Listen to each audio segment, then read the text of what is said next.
This week's episode is sponsored by Bat and Kill Motors, your premier automotive dealership. Would you like your podcast back? Okay.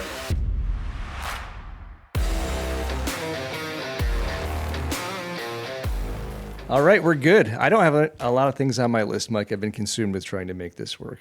I understand, Rich. The amount of technical expertise you've had to provide for this call this week. So I don't know if you have any particular place that you want to get started, but I was trying to back in the history of our friendship. I had a feeling that was going to come up. It dates back to 1991-92 for Wylie and I. That's correct. Rich moved into one of our fourth or fifth living locations around 1994. That's correct, yes. We were continually moving to evade the authorities. Yeah, so we bounced around a little bit, and then Rich joined us in 1994. Yeah, it was an upgrade. It was a full-on house. We had some hounders there, right? That's We right. had some land. It was great. It was really a lot of fun. That house holds a lot of good memories for all of us. But I think at that point, we were just really glad to get out of the city of Albany. We paid, between the three of us, I want to say the rent was $700 a month. That sounds right to me. It does. I don't believe we had cable TV. We had a phone landline. Mm-hmm. It was around the time of AOL and Prodigy. That's correct, yes. If you had like 5600 baud, you had a screaming lightning fast connection. Your roommates could not pick up the phone while you were online. That's right. Yeah. And check this out. Gas was $1.11 a gallon back then. Oh, my. Seems like for free today. And what's funny is Wylie would still run out very regularly. That is true. I think both of you bailed me out at different times. In those days, a $5 bill still meant something, and I hate to sound like an old timer, but it really did then. You can go back and forth to work for a week for about $7. And get a bag full of groceries for like $11, not $50. Speaking of groceries, there were some times that Wylie and I would go grocery shopping together. And for the listeners, he's laughing already because he knows where I'm going with this. There was a period in time where Wylie liked to remain on a health kick, and I was all about the Cinnamon Toast Crunch and the Frosted Flakes. And Wylie would love to choose from like a very healthy, unsweetened granola. And then we would get home, and about 3 or 4 days later, I would go to have a bowl of cereal. And lo and behold, 2 flakes at the bottom of my cereal box. I don't know about that. I may have enjoyed a couple of those bowls around midnight, on the down low, but I don't think I ate the whole box. I may have. Oddly, Wylie's cereal boxes had not broken the seal, and I couldn't figure it out. They're still closed today. Stupid health food. Who cut the lawn when we lived on Couse Lane? Did we cut it, or did someone come in and cut that?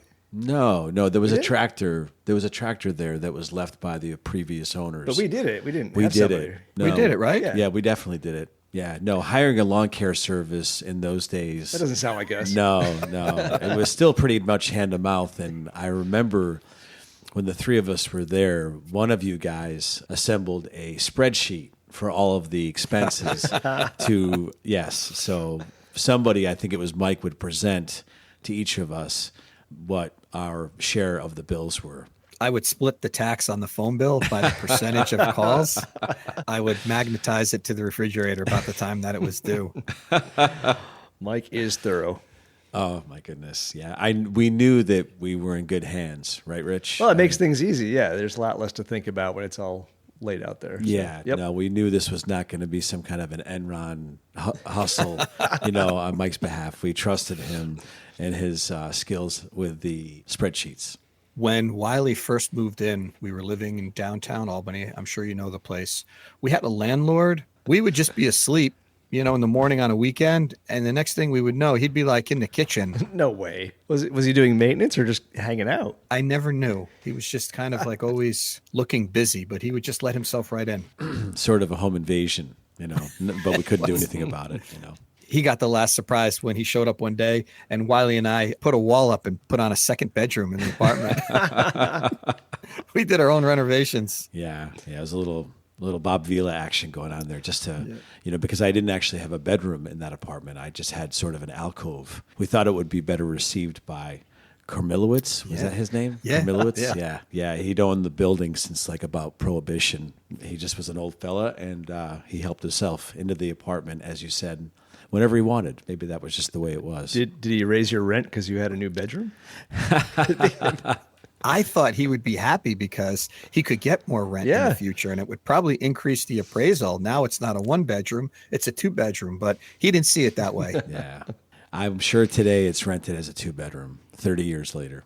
But we had fun. We had fun in there. Wherever we went, we had fun. There's a common theme here, yes. I got a dad joke for you guys. All right, lay it on us. Let's hear it.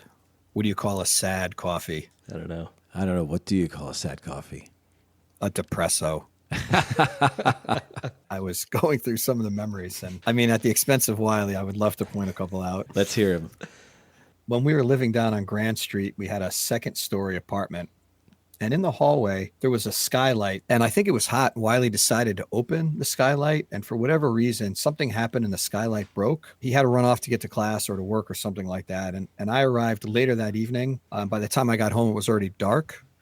And I came up the top of the stairs, and we would enter the apartment into the kitchen. And as I walked into the kitchen, I leaned over and flipped on the light. And as I leaned over and flipped on the light, a bat dive bombed me. I completely forgot about that. I completely forgot about that. It's coming back to me now. Somehow a bat got into our apartment, and the thing was flying all over the place. Oh, my God. Shame on me because I created the problem and then I left.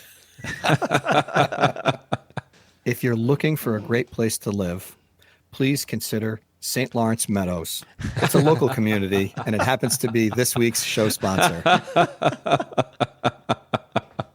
I backed into when Rich moved in because there was a very big milestone that took place. I remember him heading south to go see Woodstock. Oh, that's right. Yeah, Woodstock 94. We did. We snuck in. An old college friend of mine, also named Mike.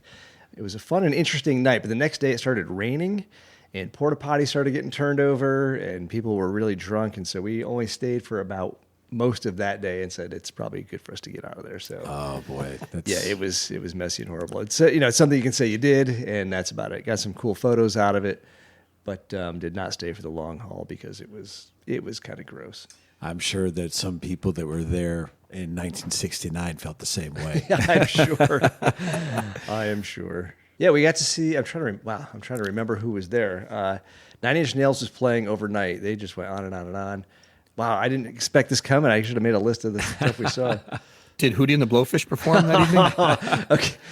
All right. So, Wylie, there's an ongoing joke. Once I mentioned I have a guilty pleasure of liking Hootie and the Blowfish, and that's been a recurring thing. Oh, boy. Okay. So Mike's poking at you about that. Let it go. No. And then I went and saw them live last week, so that didn't help matters. You were working at GE for a bit, too, when you were living with us, right? With you guys, I was at GE, yep, and I went to GM out in Detroit. So I started my career working for companies that start with General. That's important. That's important. I should have gone to General Mills and helped you guys out with some cereal. I was just going to say that. Good one. Good General one, Rich. Mills. You could have helped, Rich. Jesus. Wylie, being a huge Todd Rundgren fan, he had this old Sharp TV that he took from his house in Saratoga, and balanced on the top of the TV was this big VHS player, and Wylie had a Todd Rundgren concert videotape, and that thing literally ran in loop in that VHS player. I did play it day all the time. after day after day. It was always on. I wish I could have afforded more tapes. We could have mixed it up a little bit. This episode is sponsored by Foreign Auto Sales and Detailing. More than just auto sales. I'll tell another funny story. Unfortunately, I'm so sorry, Wylie, at your expense. It's okay. Bring it There's on. So many surrounded. And I even drew a cartoon on this one. So I think you know where I I'm still going. have it. Yeah, I still have it. Funny. The kids asked me about it recently. They did? Yeah. They've seen it? They've seen it. Oh, my God. I'm Yeah. famous. It's in a frame. Oh, my God. Yeah. That's so great. We cleaned up the apartment one day and got it really tidied up. It was looking super spick and span. And we decided we're going to make some breakfast. It was still early, so we strolled around the corner. We got some provisions. I think we're going to have waffles or pancakes or something. We come back. We each got a couple bags. Wylie has a bag, and there's some miscellaneous items in it, one of which is some good old Mrs. Buttersworth maple syrup, and we walked in, and lo and behold, I'm not going to mention any names, Wylie, but one of the dogs pooped on the floor after it was all cleaned up. I'm not going to say whose dog. Yeah, I'm well, not gonna say let me make it clear whatever. it was Marshall. It was my dog. That's So okay. I'm not shaming any puppies. I guess his choice to react was to throw the maple syrup really hard onto the ground, and therefore shattering and spilling the entire contents of the maple syrup all over the floor. So No. now we had maple syrup scented dog poop on the floor. So not only did we have to clean up dog poop, we had to clean up an entire bottle of maple syrup that was all embedded into the floor as well. Chucking something at somebody across the room, just doesn't sound good. Oh, but I'll have to get back to you about this, whether I actually want this in the show. they allowed dogs into that complex, but they couldn't be over 35 pounds. We took a picture that we had of Winston when he was a puppy. And we said, yeah, this is our dog. And they said, oh, yeah, he's less than 35 pounds. Winston was probably like 95 pounds. How do you remember, or how do you see your childhood as compared to your children's childhood? Electronics, devices, screens, that has changed everything. So, of course, the way we grew up, there was one television in the house, and there was one phone in the house. Whenever somebody was calling in for you, your parents wanted to know who they were. Yeah, definitely. And then remember, everybody was buying the super long cords, so you could like go around the corner to talk to your girlfriend. That's and right. Try to get out of the kitchen where everybody else is sitting. So That's right. Yeah. I think that's a universal experience for us Yes. Gen Xers. The other thing was, don't call somebody's house like after 8:45. Like I remember 8:45. That was your last opportunity to get that call. And once 9 o'clock hit, you wouldn't dream of calling anybody. And God help you if someone called the house looking for you at 9 o'clock. Oh, yeah. Yeah. It was a different time. I had a friend growing up. His parents would take the phone off the hook for dinner.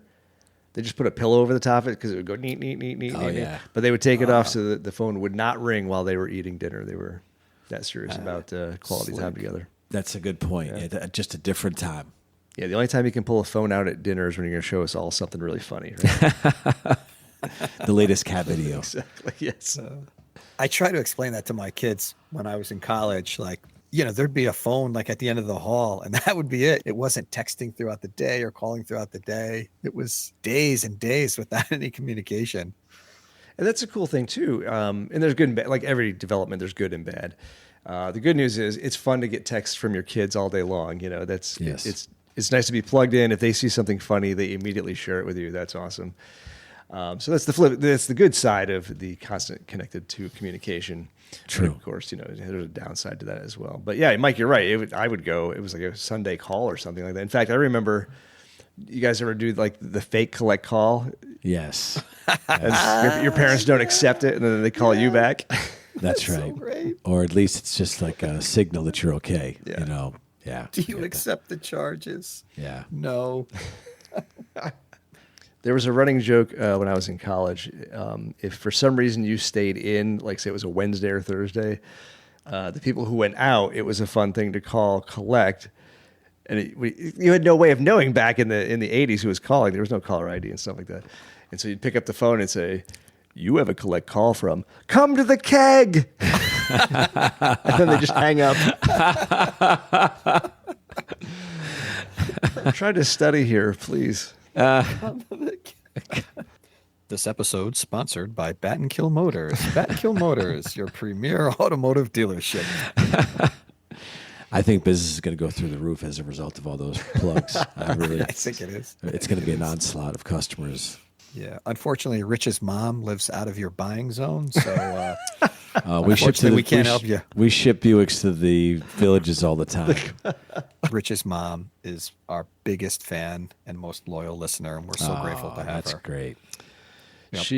She takes us for her walks. She says she's uncomfortable because she's laughing so much as she's walking around, and people probably think she's crazy.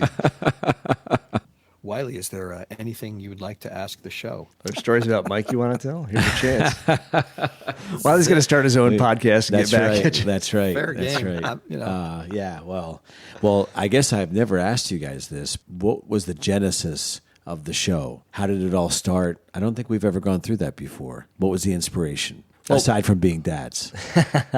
Well, it started out just a Saturday morning phone call, and Mike and I just had a lot of laughs. And I think the following Saturday, he called. He's like, "Oh, I forgot to tell you this," and we had like another fun. I said, "This is actually a great time to call Saturday morning. It's always a good time to call." And so, after not having connected a lot in recent years, it kind of started becoming a regular phone call, and we started joking around. We had similar experiences with 2 daughters and everything else like that. And I remember just laughing really hard sometime. And I don't know, one of us said, "This is so good, it should be a podcast." And I think we each thought about it for a while and said, "This might be interesting. We should give it a whirl." So. We definitely decided to take a crack at it. The first few recordings felt like awkward phone calls. we didn't quite have it down yet, but we listened back and kind of refined it and decided to have a loose format of things to talk about, unlike Rich's unprepared list tonight. And then the hilarity ensued, and here we are. We've picked up some guests. It's good to finally come back around and connect with an old roommate and make it come full circle. Oh, that's great. Well, it's a pleasure for me to be here. Yeah, there are lots of things to talk about when it comes to being a father. Absolutely. And yeah, I still am dumbfounded that I am somebody's father. It still blows my mind, because it just seems like, the people who are fathers, the people who are parents are kind of grown up. And I don't feel like I'm all the way there yet. You're not quite there yet? No, I'm not quite there, not all the way. But I'm like, I can't believe that I was trusted with this privilege of being a dad. But I have, of course, both of you had children long before I did, and both really great dads. You're excellent fathers, so certainly an inspiration to me. Sorry, yeah. The cat has just met Wylie. I apologize. I always feel like I'm just watching somebody else's kids for the weekend, and then I pick them up on Tuesday when they come back from their vacation. Well, and there's something great about not being completely grown up. Mike, tell the story of what you do with your daughter's phone sometimes. I love stealing their phones when they're not looking and then just hiding them somewhere. So I constantly do this. And most of the time, they kind of catch me doing it. I'll be running away and I'll have to like ditch the phone as I'm like running away. So I'll just sort of throw it somewhere just to get away from them. It's like I'm running from somebody. Wylie, was there anything you wanted to bring up on the show today? I'm sorry. I'm sort of bereft of anything interesting to say. It's getting late. I know it's past your bedtime. We appreciate it. I honestly can't think of anything, but I'll keep working on it. It does mark the first time the word bereft was used on the show. One thing I haven't had to deal with is when and if the time comes where my daughter, either one or both, decide to move away. And I know, Rich, you went through that with your older daughter. Yeah. How was that for you? It's interesting because you have a couple different feelings. Obviously, you're very proud. You have a self-sufficient child, going out into the world and stuff like that. But the life in the house definitely goes down, and that's definitely noticeable. And then, interestingly enough, daughter number 2 goes off to college. So for a period of time, you're living alone. And you get used to that at some point, and you get so used to it when they come back for vacation, it actually gets complicated and difficult with dishes left in the sink, lights left on all over the house. And there's always an adjustment, onboarding again, bringing a kid back into the house. So, it's bittersweet. Yeah, it is always great to have the kids around, but of course it's a whole other dynamic. My oldest will be driving, I would guess, within a year and a half or so. I'm mentally not quite prepared for that. He'll be a great driver. There's no question in my mind about that. He won't be as dependent on me, to drive him around, and I'll miss those times. Yeah. When I get to drive him around. So I'm a little sad right now to know that could be coming to an end. I still, as much as I can, drive my younger daughter to school. I drive her every Monday and Wednesday. It's really a great bonding experience. Yeah, my mother always relayed the story of how much she liked talking in the car, because she said there's something disarming about you're not looking at each other. You're both facing a direction, and there's something more more welcoming or more accessible to talk about things. So you didn't feel like you're actually having a face-to-face conversation. It could start out casual. So she said some of the best conversations or the most information she got out of us was often in a car ride. So I think I agree with that too. That's a good point. Good point. You're just in close quarters. It's a good time to talk. Nobody can go anywhere. I get it. They're sort of locked right in there and trapped, so they have to speak to you. This episode sponsored by Bat and Kill Motors Repair. Oh boy. All these sponsorships are going to really break us financially. They're going to break us. They're going to break you. We'll send you a bill. All right. Anything else on the list there, Michael? I don't, Rich. I'm out of topics. I mean, I didn't want to tell too many stories of Wylie and make them uncomfortable and self-conscious. No, it's fun to go down memory lane. I'm loving this. And some things that I forgot, but especially the maple syrup / dog feces cleanup. Yeah. So I guess we can call it the Maple Syrup Massacre of Herkimer Street. Do you remember the day you moved into the apartment on Lancaster Street? I do remember that. It was September, I think it was September or August of 1991. So you were right about that timeline. But I was just ready for a change. So I gave up, nice house, to move in with you and to do something different. I was really glad that I did it because we had a lot of good times and I got to know Albany and I didn't have to drive back and forth to SUNY anymore. So I really enjoyed those days. Good times indeed. So thank you for inviting me to be your roommate all those years ago. Good old Gene Bronson accounting at SUNY Albany. That's right. That's the professor that Mike and I took the same class in one of the big lecture centers. Yeah. Wylie and I were both going to extra help for that class. Yes. Yeah, the blind leading the blind, We were in the extra help session. That's how we met. I do remember Gene Bronson during the exam time. He was a hawk, and he could catch people cheating, and he was a stern guy, so he was not afraid to throw people out. He was a good guy. He used to come see my band. I remember that. Yes. He brought a woman with him. He brought some girl with him too. Yes. Yeah. Very scandalous. Yes. I don't know if who knows if it was a tryst. Maybe you influenced a tryst, I don't know, but I mean. Yeah, somehow or another, you spoke to him. I remember you spoke to him and said, my band is going to be playing out. So I don't know how that came up, considering how big the class was. I don't know how he ever caught wind of your band playing out. Well, he was there, and it did nothing for my grade, but I'd love to have him. Something just comes to mind with my kids. I am newly a single father, as you guys know, and the kids have, as far as cooking, preparing meals, etc., we've had a few hits and we've had a few misses, and they are not afraid to tell me if something is not very good. So, but we always have a frozen pizza for backup at the ready. They're very honest critics. They'll say, "Dad, we just don't like it," or "This stinks." Just 1 star tonight, Dad. That's right. I grilled hamburgers, which I don't usually butcher hamburgers, but this night the hamburgers were particularly undercooked. Yeah, they just said, "Dad, why are the hamburgers kind of slimy in the middle?" Because they'd already started eating. And I was like, "We better stop right where we are before somebody gets food poisoning, and let me put them back on the grill." So. One quick story. As you sometimes know, Wylie would ask what we might be doing, which might lead into helping him for 4 or 5 hours. So on this particular day, Wylie needed to pick up a new stove for his kitchen. I'll fast forward to the part where we finally got the stove up 3 flights of narrow stairs into his kitchen. He then informed me that this is great. We just got to get rid of the old stove now.